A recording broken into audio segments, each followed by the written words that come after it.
कह रहा है कि एक पिंड स्थिर अवस्था में एक समान त्वरण से चलना प्रारंभ करता है यदि वह 2 सेकंड में s1 दूरी तथा अगले 2 सेकंडों में s2 दूरी तय करे तो s1 व s2 के बीच संबंध होगा। तो कर लेते हैं कि एक पिंड स्थिर अवस्था में, पहली चीज तो वो स्थिर अवस्था से चलना प्रारंभ करता है तो u की वैल्यू क्या हो जाएगी, u की वैल्यू 0। एक समान त्वरण यानी कि कुछ ना कुछ त्वरण है, मान लो कि इसमें से a त्वरण है, कितना a, तो एक समान त्वरण है, एक समान त्वरण से चलना प्रारंभ करता है यदि वह 2 सेकंड में s1 दूरी यानी कि s2 है ना, s2 की वैल्यू दी गई है s1, s2 का मतलब क्या है कि 2 सेकंड में चली गई दूरी, इसको हम डायरेक्ट लिख देते हैं नहीं तो कंफ्यूज हो जाएंगे। s2 इसको हम ऐसे लिखते हैं 2 सेकंड में चली गई दूरी, 2 सेकंड में s1 दूरी, 2 सेकंड में s1 चली दूरी कितनी है s1, ठीक। तो 2 सेकंड में तो इसका फार्मूला अप्लाई कर देंगे टीवें सेकंड में चली गई दूरी का, टीवें सेकंड में चली गई दूरी का फार्मूला होता है st बराबर u प्लस का हाफ a ब्रैकेट में 2t माइनस 1, वैल्यू पुट कर देंगे तो 2 सेकंड में चली गई दूरी कितनी है s1 है, तो ये रखेंगे s1 is equal to u की वैल्यू 0 प्लस का हाफ a और ये हो जाएगा ब्रैकेट में 2t माइनस 1, 2 इंटू 2 माइनस 1, तो s1 की वैल्यू कितनी हो जाएगी, ये हाफ a 1/2 a और ब्रैकेट में 3, ब्रैकेट में कितना हो जाएगा 3, 2 दूनी 4, 4 में से 1 लेस कर देंगे तो कितना आ जाएगा 3 आ जाएगा। तो नहीं यहां पे ये फॉर्मूला अप्लाई नहीं करेंगे, st बराबर u प्लस हाफ है, ये तो दूसरे सेकंड में चली गई दूरी आएगी, पूरे 2 सेकंड में चली गई दूरी कह रहा है तो s बराबर ut plus half gt square का यूज कर लेंगे, ठीक है। s बराबर इस फार्मूले को अप्लाई नहीं करेंगे, s बराबर ये s बराबर ut प्लस का 1/2 at स्क्वायर, 1/2 at स्क्वायर, तो s 2 सेकेंड में चली गई दूरी s1 है, यह आ जाएगा s1, ठीक है। 2 सेकेंड में चली गई दूरी s1 बराबर u की वैल्यू 0 इंटू 2 प्लस का 1/2 a t की वैल्यू कितनी हो जाएगी 2 का स्क्वायर, तो ये तो 0 हो जाएगा, यहाँ 2 से ये 1 2 कैंसिल हो जाएगा तो 2a आ जाएगा, यहाँ पे s1 बराबर कितना आ जाएगा 2a, यानी कि 2 सेकंड में चली गई दूरी ये हो गई। अब कह रहा है कि अगले 2 सेकंड में s2 दूरी तय करता है, तो मान लो कि पहले इसने ये 2 सेकंड में ये दूरी तय की, ये s1 है, और फिर अगले 2 सेकंड में इसने दूरी तय की ये s2 है, ये इतनी ये s1 है और ये s2 है, तो पूरी ये 2 सेकंड में ये 2 सेकंड में, तो ये टोटल दूरी 4 सेकंड में, ठीक है, टोटल दूरी है कितनी है 4 सेकंड में तय की गई दूरी है। तो अब हम फार्मूला अप्लाई करेंगे कुल चली गई दूरी, कुल चली गई दूरी, कुल 4 सेकंड में, 4 सेकंड में तय की गई दूरी, तय की गई दूरी, ठीक है। तो s बराबर ut plus half at square, s बराबर ut प्लस का 1/2 at square.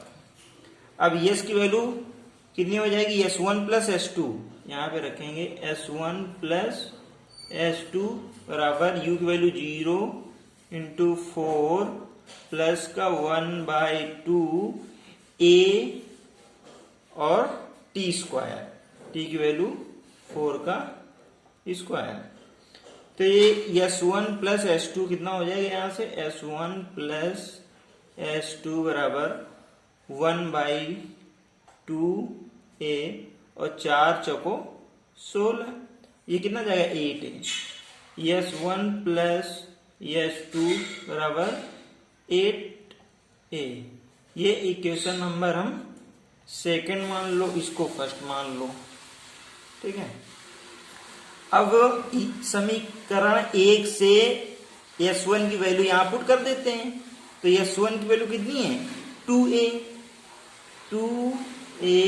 Plus S2 is equal to S1 plus 2A plus S2 equal to 8A, कितना हो जाएगा 8A। तो यहां से S2 की वैल्यू फाइंड कर लेंगे, S2 is equal to 6A आ जाएगा, 6A, ठीक है। अब S1 और S2 अलग अलग मिल गया, तो क्या कह रहा था कि S1 S2 के बीच संबंध क्या होगा, तो S1 और S2 को आपस में डिवाइड कर दें, या ऐसे कर लेते हैं S2 upon S1 is equal to 6A upon 2A, तो ये A से A कैंसिल, 2 3 6, तो S2 बराबर 3A, क्या आ जाएगा S2 बराबर 3S1। S1 और S2 में कह रहा था क्या संबंध होगा, तो ये S1 और S2 में संबंध होगा कि S2 बराबर 3S1 हो जाएगा, ठीक है। अगला प्रश्न देखते हैं, कह रहा है कि एक इलेक्ट्रॉन 5 × 10⁴ मीटर पर सेकंड के वेग से गतिशील है, वैद्युत क्षेत्र में प्रवेश करने पर 1 × 10⁵ मीटर पर सेकंड स्क्वायर का त्वरण प्राप्त कर लेता है, कितने समय में इलेक्ट्रॉन का वेग प्रारंभिक वेग का 2 गुना हो जाएगा, ठीक है। तो इसको देखते हैं, कह रहा है कि एक इलेक्ट्रॉन इतने मीटर पर सेकंड के वेग से गतिशील है कि इलेक्ट्रॉन का प्रारंभिक वेग दिया गया है u बराबर 5 × 10⁴, ये मीटर पर सेकंड के वेग से गतिशील है। कह रहा है कि वैद्युत क्षेत्र में प्रवेश करने पर, वैद्युत क्षेत्र में जब ये प्रवेश करता है तो ये त्वरण प्राप्त कर लेता है, क्योंकि वैद्युत क्षेत्र में जब ये प्रवेश करेगा तो इसको इस पर एक वैद्युत बल लगेगा, ठीक है, तो उसकी वजह से इसको ये त्वरण मिलता है।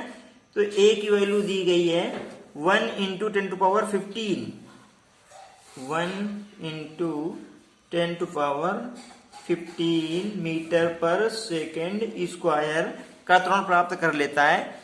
कह रहा है कि कितने समय में इलेक्ट्रॉन का वेग प्रारंभिक वेग का 2 गुना हो जाएगा, यानी कि प्रारंभिक वेग का 2 गुना, मतलब कि जो v हो जाएगा वो u, प्रारंभिक वेग कितना है u, तो 2 × u, 2u हो जाएगा, v बराबर 2u हो जाएगा।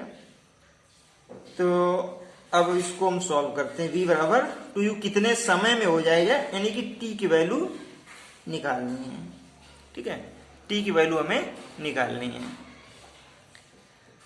अब क्या करेंगे, इसमें से एक ऐसा फार्मूला देखेंगे जिसमें से u और v और a और t हो, तो उसके लिए v बराबर u प्लस at, क्या v बराबर u प्लस at अप्लाई कर सकते हैं ना, v बराबर u plus a into t। अब v की वैल्यू 2u दी गई है, 2u बराबर u की वैल्यू u और प्लस का a की वैल्यू हमें दी गई है 1 × 10⁻15, a की वैल्यू दी गई है, हम बाद में रखते हैं, और इंटू t हमें फाइंड आउट करना है, ठीक। तो यहां से क्या हो जाएगा 2u - u is equal to a into T. 2u - u मतलब u बराबर a t, तो t की वैल्यू क्या आ जाएगी, t बराबर u अपॉन a, t बराबर u अपॉन a, बस वैल्यू पुट कर देते हैं u और a की, तो t बराबर u की वैल्यू क्या है 5 इंटू 10⁴ 5 इंटू 10⁴ मीटर पर सेकेंड, और a की वैल्यू क्या है 1 इंटू 10⁻15 1 इंटू 10⁻15 मीटर पर सेकेंड स्क्वायर। तो t की वैल्यू यहां से क्या हो जाएगी, t की वैल्यू हो जाएगी, ये जो घात है 10 की घात, इनको सॉल्व करना आता होगा आप लोगों को, ठीक है। जो नीचे घात होती है वो ऊपर जाकर के लेस हो जाती है या माइनस में हो जाती है। तो ये क्या जाएगा 5 इंटू 10⁴ और इसमें से माइनस हो जाएगी ये 10⁻15, ठीक। तो t की वैल्यू क्या आ जाएगी 5 इंटू 10⁴ में से 15 माइनस का 11, इतने सेकेंड, ठीक है। तो t की वैल्यू कितनी आ जाएगी 5 गुणते 10 की घात माइनस 11 सेकेंड आंसर आ जाएगा। समझ गए। अगला प्रश्न देखते हैं हम।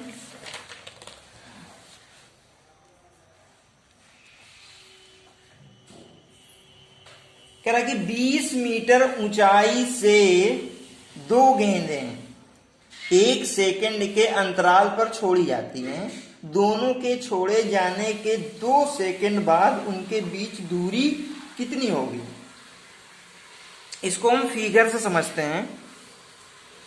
मान लेते हैं कि 20 मीटर की ऊंचाई, ये क्षैतिज तल है और यहां से ये 20 मीटर की ऊंचाई है, ये ठीक है। 20 मीटर की ऊंचाई, कितनी ऊंचाई है ये 20 मीटर, 20 मीटर की ये ऊंचाई है। 20 मीटर की ऊंचाई से कह रहा है कि 2 गेंदें 1 सेकंड के अंतराल पर छोड़ी जाती है। मतलब कि एक हमने पहली गेंद छोड़ी, ठीक है। यहां से पहली गेंद हमने u बराबर 0 वेग से छोड़ी, u बराबर 0 वेग से छोड़ देंगे तो पहली गेंद आएगी ऐसे करके नीचे जाती जाएगी, ऐसे आएगी ना, ठीक है। और 1 सेकंड के बाद हम दूसरी गेंद छोड़ देते हैं, तो 1 सेकंड के बाद वो भी u बराबर 0 से छोड़ेंगे, दूसरी गेंद भी यहीं से छोड़ दी ऐसे करके।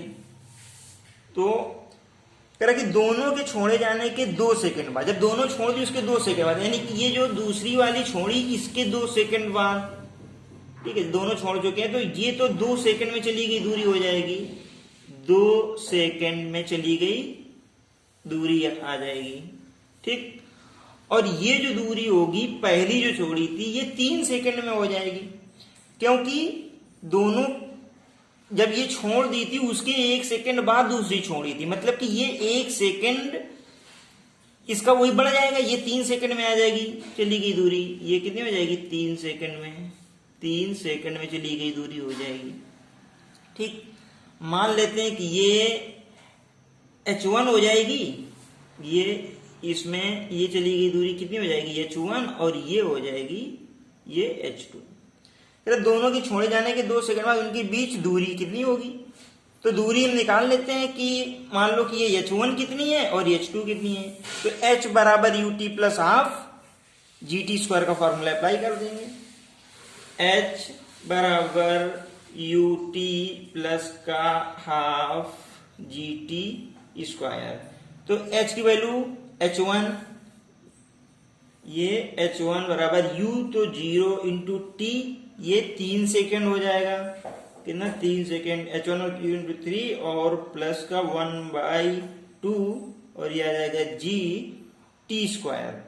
t की वैल्यू 3 का स्क्वायर। तो ये h1 की वैल्यू निकल आएगी, h1 बराबर आ जाएगा, ये तो 0 हो जाएगा, 3 3 का 9/2, 9/2 g, इतने g, ये h1 निकल आया, ठीक। इसी तरह से h2 निकाल लेंगे। h2 की वैल्यू कितनी हो जाएगी, उसमें भी यही फार्मूला अप्लाई करेंगे, तो उसमें आ जाएगा 0 इंटू 2 और प्लस का 1/2 और ये आ जाएगा g, t की वैल्यू 2 का स्क्वायर। तो 2 दूनी 4, ये मान लो 2, ये तो 0 हो जाएगा, ये 2 से 1 2 कैंसिल हो गए, 2g आ जाएगा। तो ये h2 की वैल्यू हो जाएगी 2g, h2 की वैल्यू 2g हो जाएगी। अब हम क्या करेंगे कि दोनों के कह रहा है कि बाद उनके बीच की दूरी, तो बीच की दूरी हमें ये निकालनी है। तो क्या करेंगे, h1 में से h2 को लेस कर देंगे। दोनों के बीच की दूरी है तो ज्यादा में से कम को घटा देंगे। तो दोनों के बीच की दूरी, बीच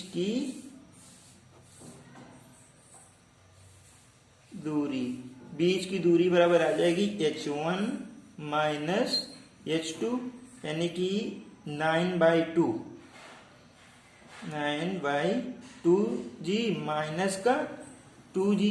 तो ये है कितना, 4.5, 4.5 में 2, 2.5 यानी कि 5/2, यह आ जाएगा 5/2g।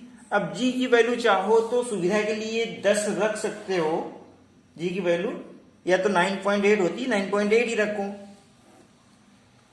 तो बीच की दूरी, इसके बाद हम आगे सॉल्व कर देते हैं। तो ये आ जाएगा 5/2 और जी की वैल्यू 9.8, इसको डिवाइड कर देंगे तो ये आ जाएगा 4.9, इसको ये आ जाएगा 5 इंटू 4.9, इसका मल्टीप्लाई कर देंगे तो ये आ जाएगा 5 9 45, 5 4 5 20, 24.5 मीटर, 24.5 मीटर। इनके बीच की दूरी कितनी हो जाएगी, 24.5 मीटर इनके बीच की दूरी हो जाएगी। अगला प्रश्न देखते हैं। कह रहा है कि 43.2 किलोमीटर प्रति घंटा की गति से चलती हुई मोटर कार पर इस प्रकार के ब्रेक लगाए जाते हैं कि इसकी गति का मंदन 60 सेंटीमीटर प्रति सेकंड स्क्वायर की दर से हो। विरामावस्था में जाने से पूर्व कार द्वारा तय की गई दूरी कितनी है। बिल्कुल इजी है, बस किलोमीटर प्रति घंटा दिया गया है इसमें से और मंदन सेंटीमीटर पर सेकंड स्क्वायर में दिया गया है। तो इनकी यूनिट को हम क्या करेंगे, इक्वल कर लेंगे, यानी कि मीटर पर सेकंड और मीटर पर सेकंड स्क्वायर में कन्वर्ट कर लेंगे। इसके बाद सिंपल से सॉल्व कर लेंगे। तो मोटर कार का वेग दिया गया है, u की वैल्यू दी गई है, u बराबर 43.2 किलोमीटर पर आवर। अब इसको क्या है, किलोमीटर पर आवर दिया गया है और इसको मीटर पर सेकंड में कन्वर्ट करना है। ठीक है, तो किलोमीटर को मीटर में कन्वर्ट कर लो और आवर को सेकंड में कन्वर्ट कर लो। तो इसके लिए सिंपल सा एक तरीका होता है कि 5/18 का मल्टीप्लाई कराते हैं, लेकिन हम डायरेक्ट सॉल्व नहीं करेंगे। u बराबर हो जाएगा 43.2 किलोमीटर की जगह मीटर में रखेंगे तो 1 किलोमीटर में 1000 मीटर होते हैं, ऐसे रख देंगे और डिवाइड बाई आवर। तो 1 आवर में सेकेंड, तो 1 आवर में 60 मिनट होते हैं और पर मिनट में 60 सेकेंड होते हैं। 60 इंटू 60 ये सेकेंड में आ जाए तो मीटर पर सेकेंड में कन्वर्ट हो गया। अब ये 0 से 2 जीरो कैंसिल हो जाएंगे तो ये आ जाएगा u की वैल्यू हो जाएगी 43.2 इंटू 10/36। ठीक है, तो इसको 2 से डिवाइड कर देंगे तो ये कितना आ जाएगा, 2 3 6 और 2 5 10, 5/36 18 आ जाएगा 5/18। ठीक है, ये मीटर पर सेकेंड। इसीलिए डायरेक्टली कभी भी किलोमीटर पर आवर दिया हो तो उसको मीटर पर सेकेंड में कन्वर्ट करने के लिए डायरेक्ट 5/18 का मल्टीप्लाई करा देते हैं। ठीक है, तो u की वैल्यू क्या हो जाएगी, u बराबर हो जाएगा, इसको सॉल्व कर लो, 5 दूनी 10, 0 1, 5 3 15 16 और ये 5 चौको 20 और ये हो जाएगा 21। Okay, 216 divide by 18। ठीक, ये मीटर पर सेकंड में हो जाएगा। तो u बराबर कितना आ जाएगा, ये 18 से कट जाएगा, 18 का ये हो जाएगा 18 कम 18, 19 20 21 3 36, 18 दूनी 36, 12 मीटर पर सेकंड। u की वैल्यू कितनी आ जाएगी, 12 मीटर पर सेकंड। ठीक। अब इसकी गति का मंदन, मंदन का मतलब होता है वही ऋणात्मक त्वरण, मंदन का मतलब होता है ऋणात्मक त्वरण, ठीक है। तो ए की वैल्यू, त्वरण तुमको दिया गया है ए की वैल्यू दी गई है 60 सेंटीमीटर पर सेकेंड स्क्वायर। सेंटीमीटर पर सेकेंड स्क्वायर, तो सेंटीमीटर को सिर्फ मीटर में कन्वर्ट करना है, तो मीटर पर सेकेंड स्क्वायर में आ जाएगा। तो ए की वैल्यू हो जाएगी 60, और सेंटीमीटर को मीटर में कन्वर्ट करने के लिए 10 की घात -2 से मल्टीप्लाई कर देते हैं। तो 60 इंटू 10 की घात -2, 10 की घात -2, या ऐसे कहें कि 100 से डिवाइड कर देंगे इसको, ठीक है। तो ये आ जाएगा ए बराबर 60 इंटू 10 की घात -2, और ये मीटर पर सेकेंड स्क्वायर में कन्वर्ट हो जाएगा।